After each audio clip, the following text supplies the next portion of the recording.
In the year 1790, a British transport ship named Neptune left England and entered history, not as a vessel of exploration, not as a triumph of empire, but as one of the most infamous convict ships ever to cross the world's oceans.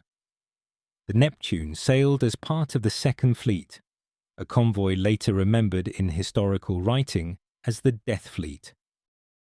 By the late 18th century, Britain had found a new solution to crime: transportation. Convicts were no longer merely imprisoned. They were removed from British society entirely and sent across the globe to the distant penal colony of New South Wales.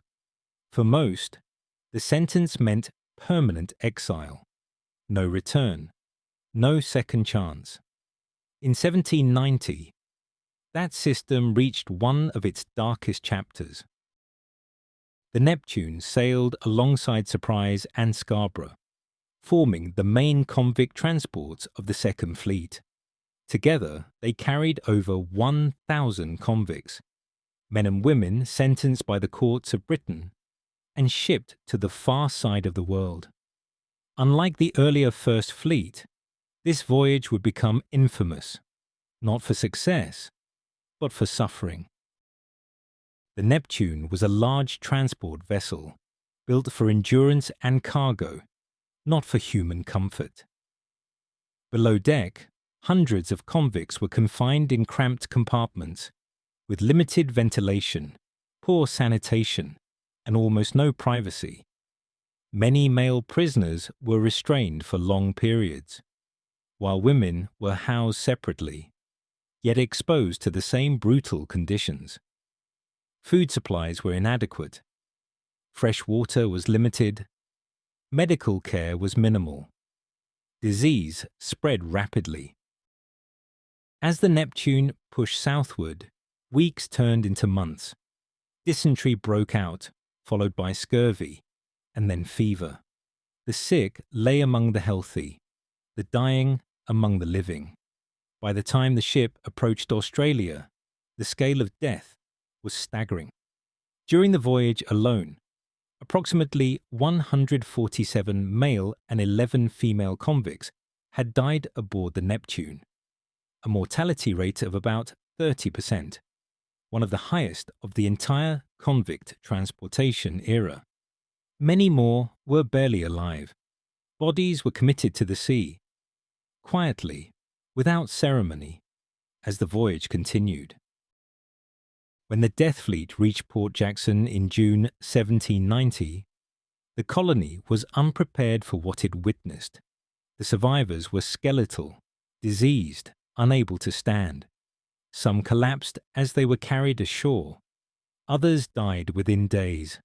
Colonial officials were horrified by the condition of the convicts and by the conduct of the transport's contractors and crew. The Neptune's arrival became a symbol of everything that had gone wrong. The term Death Fleet would later be used by historians and commentators to describe the Second Fleet's extraordinary brutality and mortality. It was not an official name at the time, but it captured the truth of the experience. Public outrage followed, and while transportation would continue for decades, the Neptune's voyage contributed to growing scrutiny of how convicts were treated at sea. The ship itself would sail again, but its reputation was permanently fixed. The Neptune did not sink. She did not vanish. She completed her mission, and in doing so, she carved one of the darkest scars in the history of transportation: a floating prison crossing an endless ocean, carrying lives that empire had chosen to discard. In 1790, the Neptune did not simply transport prisoners. She became the defining symbol of a voyage that history would remember as the Death Fleet. Thank you for watching. If you found this story worth remembering, Consider liking the video and subscribing for more history like this. New documentaries are added regularly.